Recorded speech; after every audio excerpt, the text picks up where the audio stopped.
देखिए, आज हम लोग पढ़ेंगे वाष्प दाब का अपेक्षिक अवनमन के बारे में। इससे पहले हम लोग पढ़े थे अणु संख्य गुणधर्म कितने होते हैं। तो अणु संख्य गुणधर्म हम लोग 4 पढ़े। पहला वाष्प दाब का अपेक्षिक अवनमन, और दूसरा था क्वथनांक में उन्नयन, और तीसरा हिमांक में अवनमन, और चौथा था परासरण दाब। तो इसमें पहला जो टॉपिक है वाष्प दाब का अपेक्षिक अवनमन के बारे में पढ़ेंगे। तो सबसे पहले तो इसका मतलब समझ लीजिए कि अवनमन का मतलब क्या होता है। अवनमन का मतलब होता है कमी,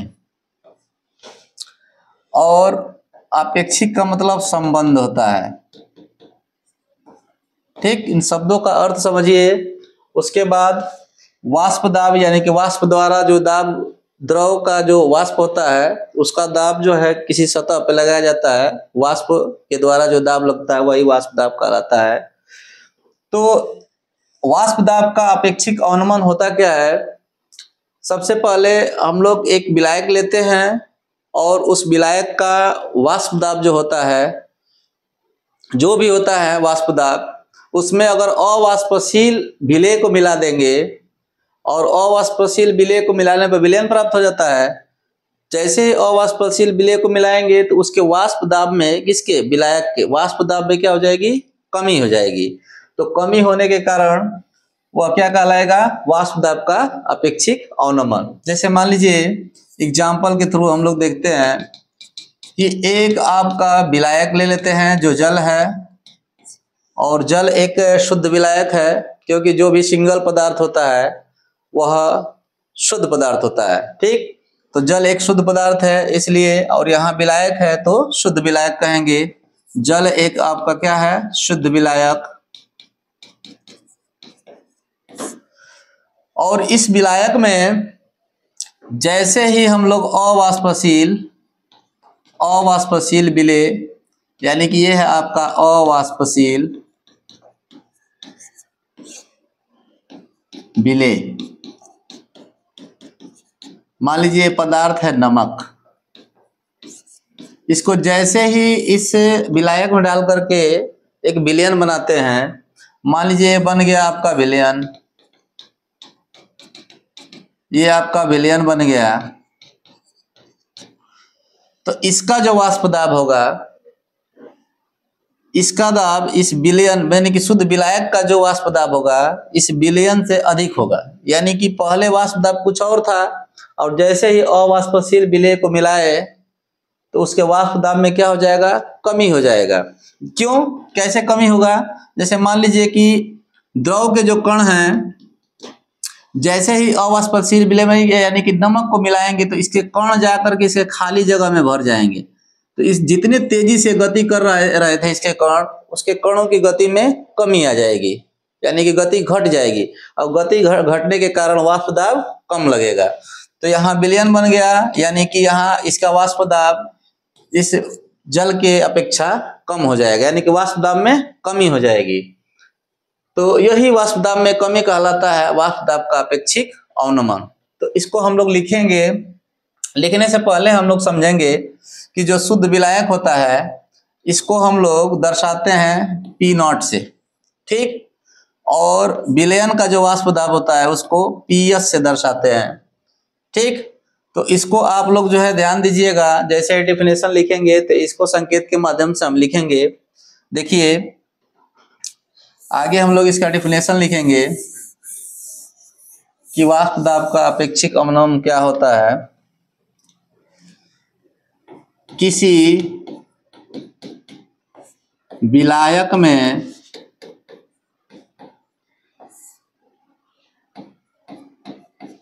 अवाष्पशील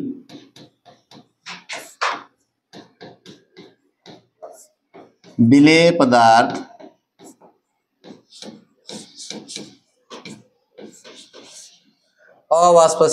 पदार्थ को घोला जाता है या घोलकर विलयन बनाया जाता है।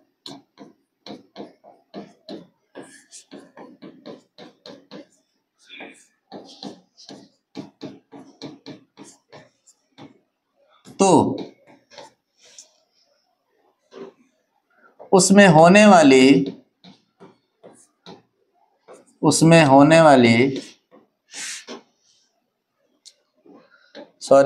उसके वाष्प दाब में होने वाली कमी, तो उसके वाष्प दाब में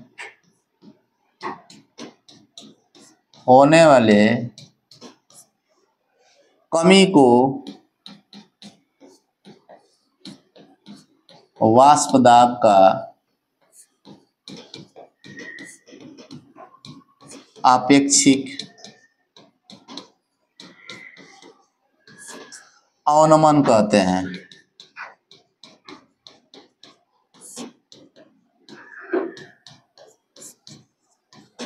ठीक, किसी विलायक में अवाष्पशील विलेय पदार्थ को घोलकर विलयन बनाया जाता है तो उसके वाष्प में होने वाले कमी को, यानी कि किसके, विलायक के वाष्प दाब में होने वाले कमी को वाष्प दाब का आपेक्षिक अवनमन कहते हैं। जो विलायक होता है वो शुद्ध होता है, और विलायक हमेशा याद रखिएगा कि विलायक एक ही पदार्थ का नाम है, वो हमेशा शुद्ध पदार्थ ही कहलाएगा। तो शुद्ध विलायक का लिखेंगे, शुद्ध विलायक का वाष्प दाब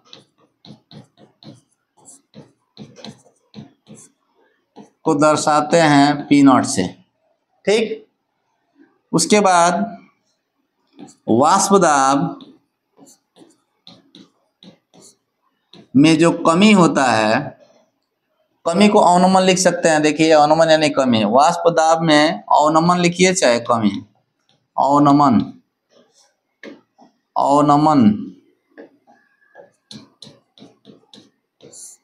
बराबर वाष्प दाब में अवनमन कहेगा, यानी कि वाष्प दाब पहले क्या था, P0, पहले P0 था, उसके बाद विलयन का जो वाष्प दाब था ये कमी हो गया। ठीक, यानी कि कुल वाष्प दाब में कितना कमी हुआ, पहले क्या था अब कितना हो गया घट करके, यानी कि ये ज्यादा था यहाँ वाष्प दाब और यहाँ क्या था, कम था, कुल घटकर कितना हो गया, तो P0 मतलब अधिक में से कम को घटा देंगे, P0 माइनस PS। अब इसको हम लोग लिखेंगे कि वाष्प दाब का अपेक्षिक अवनमन क्या होगा। तो वाष्प दाब का अपेक्षिक अवनमन का मतलब कि जो जितना टोटल है, जो अधिक है, उसमें जितना कमी है उसका हम लोग अनुपात निकाल देते हैं। ठीक ना, ऐसे कि वाष्प दाब का आपेक्षिक अवनमन जब कहेगा तो इसको लिखेंगे कि P0 माइनस PS बटे में P0। ठीक, तो इस तरह से वाष्प दाब का आपेक्षिक अवनमन को हम लोग P0 माइनस PS अपान P0 से दर्शाएंगे। ये हमेशा याद रखिएगा, जब हम लोग आगे बढ़ेंगे तो इसका काम लगेगा कि वाष्प दाब का अपेक्षिक अवनमन होता क्या है ना, किससे हम लोग दर्शाएंगे, तो P0 माइनस PS अपान P0 से। आगे इसके बाद हम लोग पढ़ेंगे इससे पहले हम लोग पढ़ लें, एक न्यूमेरिकल लगाएंगे, लेकिन इससे पहले है कि अवाष्पशील विलेय के लिए राउल्ट ने क्या नियम दिया था। ठीक ना, तो उसको हम लोग पढ़ेंगे कि अवाष्पशील विलेय के लिए, अवाष्पशील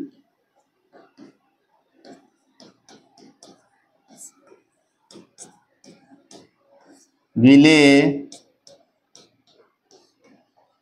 के लिए राउल्ट का नियम।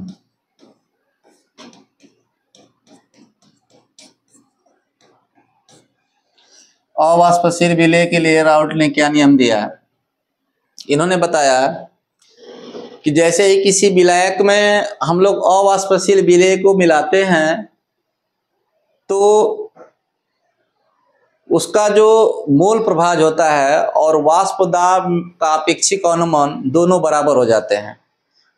जो विलयन बनता है उसमें विलेय का मोल प्रभाज, ये भी याद रखिएगा कि जो विलयन बनेगा उसमें विलेय का मोल प्रभाज और वाष्प दाब का अपेक्षिक अवनमन दोनों क्या होते हैं, बराबर हो जाते हैं। और इससे पहले हम लोग मोल प्रभाज के बारे में पढ़ लिए हैं कि मोल प्रभाज का सूत्र क्या होता है, मोल प्रभाज क्या होता है, ठीक ना।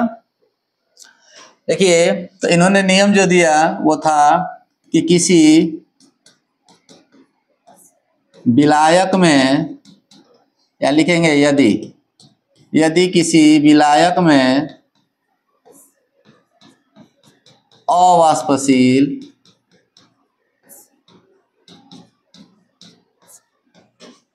विलेय को घोला जाता है तो वाष्प दाब का आपेक्षिक अवनमन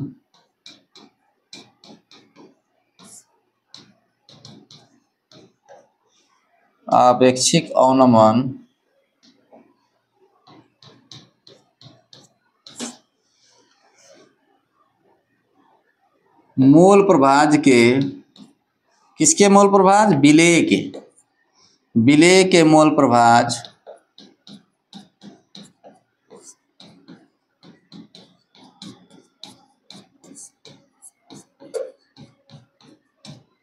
के बराबर होता है।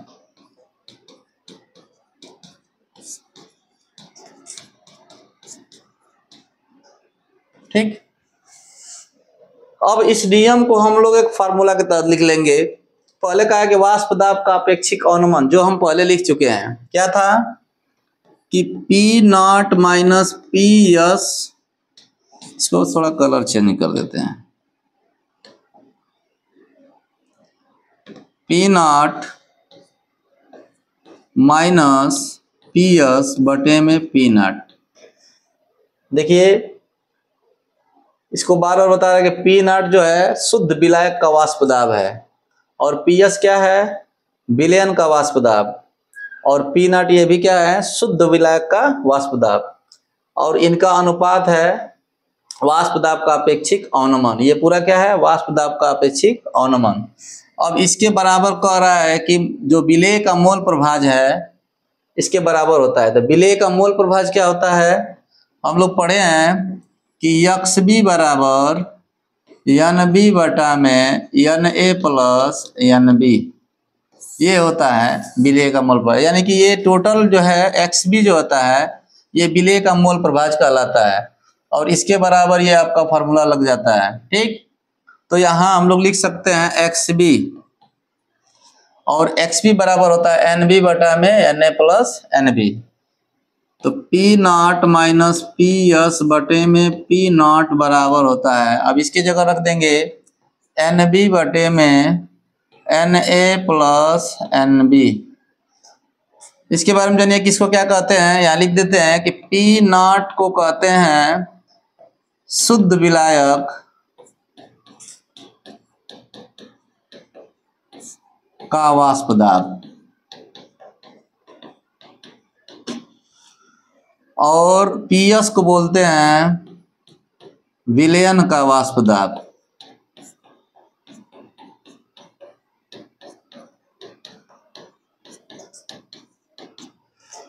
उसके बाद NB क्या है, NB लिखा है तो B विलेय है और N मोलों की संख्या।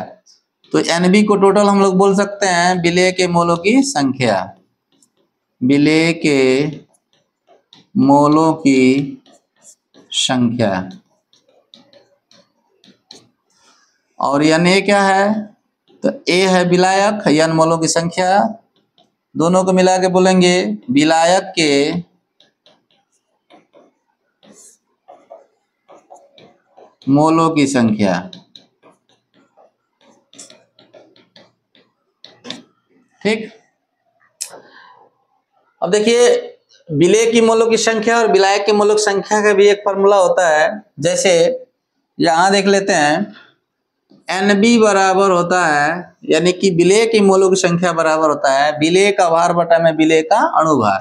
तो विलेय के भार को W से दर्शाएंगे, और B लगा देंगे तो विलेय का भार हो जाएगा, अब बटे में विलेय का अणुभार को M से प्रदर्शित करेंगे तो MB लिख देंगे तो हो जाएगा विलेय का अणुभार। जहां इसको बोल सकते हैं आप कि विलेय का क्या, विलेय का भार, और इसको बोल सकते हैं आप कि विलेय का अणुभार।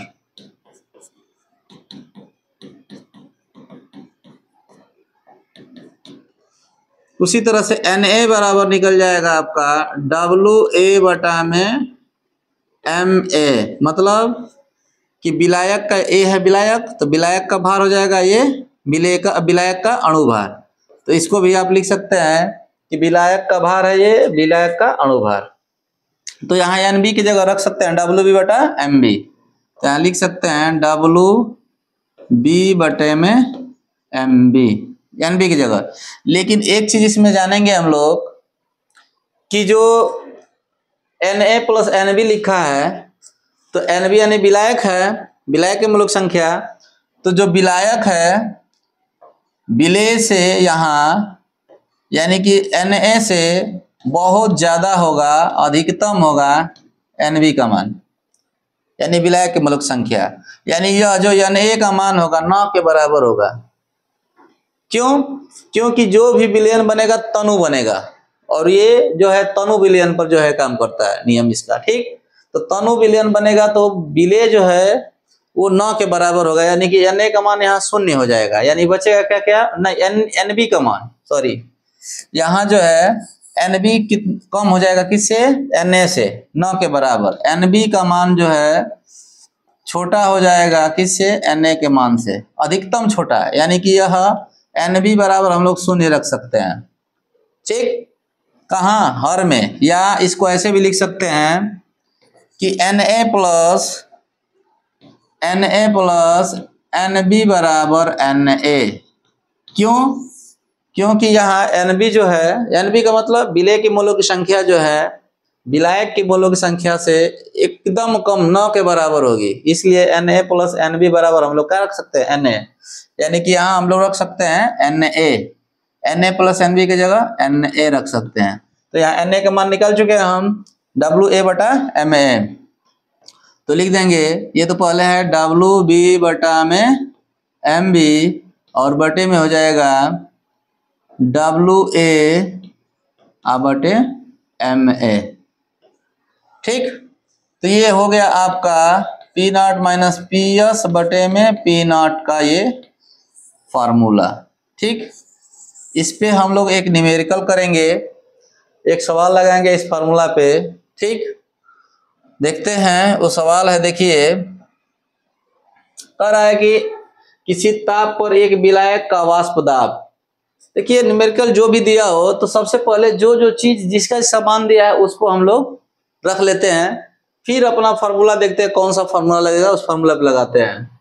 कह रहा है किसी ताप पर एक विलायक का वाष्प दाब, विलायक का वाष्प दाब कह रहा है। तो अभी अभी हम लोग पढ़े हैं कि विलायक का जो वाष्प दाब होता है P0 से प्रदर्शित करते हैं, यानी यह किसका मान दे दिया है, P0 का, यह मान दे दिया है P0 का, यानी कि यह P0 बराबर दे दिया है कितना, 0.414, 0.414 और बार, ये मात्रक के रूप में लिखता है, ठीक। और कह रहा है 0.5 ग्राम अवाष्पशील विद्युत अनवघटे ठोस। देखिए अवाष्पशील ठोस की बात कर रहा है, ठीक। और अवाष्पशील वो भी 0.5 ग्राम, यानी इसका भार दे रहा है किसका, ठोस का, जिसको क्या कर रहा है उसमें घोल रहा है, ठीक। बोला गया है कि में घोला गया, ठीक ना। तो ये हो गया आपका किसका भार, विलेय का, क्योंकि ये जो ठोस को इसमें घोल रहा है विलायक में, तो ये विलेय हो गया, इसका यह भार हो गया। तो यानी कि ठोस को हम लोग मान सकते हैं, ठोस के भार को, यानी कि विलेय के भार को मैंने बताया था कि WB से प्रदर्शित करते हैं। इसका मान दिया है कितना, 0.5 ग्राम। आगे बढ़ते जाएंगे, कह रहा है कि 42 ग्राम विलायक। देखिए सीधा सीधा दिया है कि 42 ग्राम विलायक, तो ग्राम में दिया है तो ये भी विलायक का भार है, तो विलायक के भार को दर्शाते हैं हम लोग WA से। WA का मान दिया है कितना, 42 ग्राम। जो मोलर द्रव्यमान की बात कर रहा है वो विलायक के मोलर द्रव्यमान की बात कर रहा है, तो मोलर द्रव्यमान का मतलब होता है अणु भार, ठीक ना। किसका, विलायक के सामने है तो विलायक का अणुभार दिया है कितना 84। तो विलायक के अणुभार को दर्शाते हैं Ma से बराबर 84 दिया है।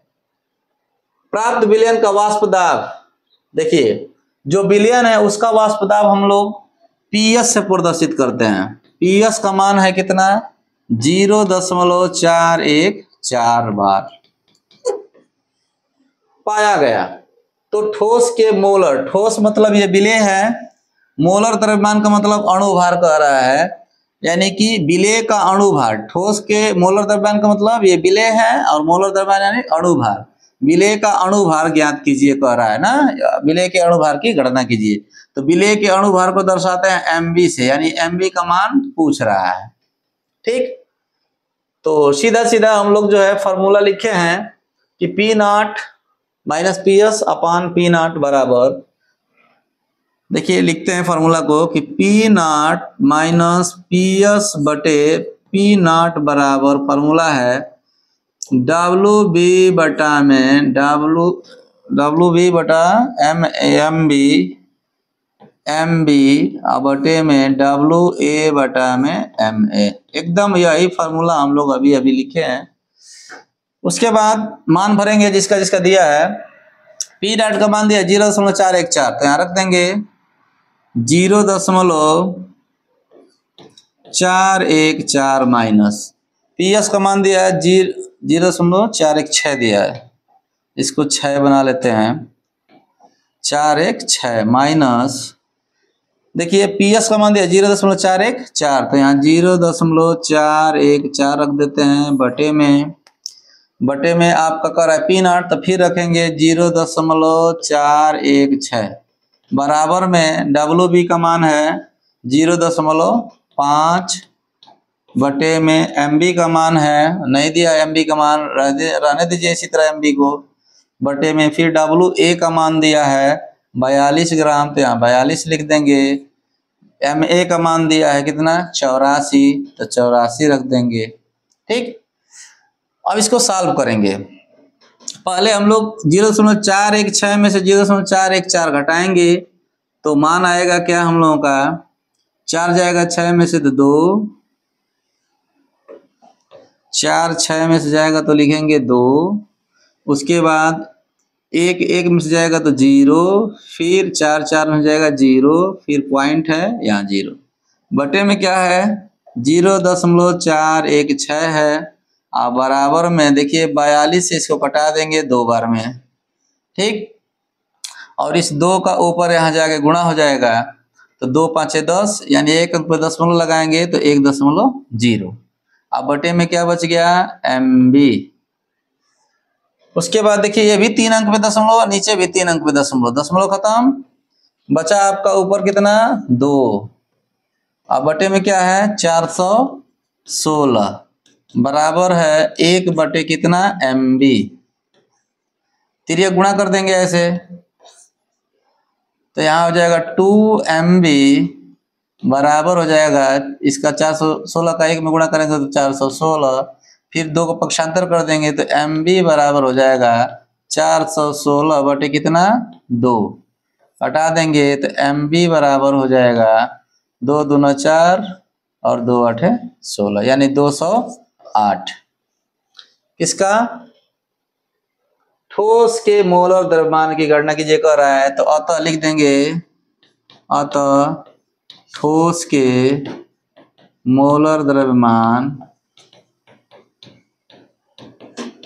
बराबर 208 ग्राम। द्रव्यमान का बात करेगा तो हम लोग ग्राम में लिख सकते हैं। ठीक है, इस तरह से ये समाप्त हुआ।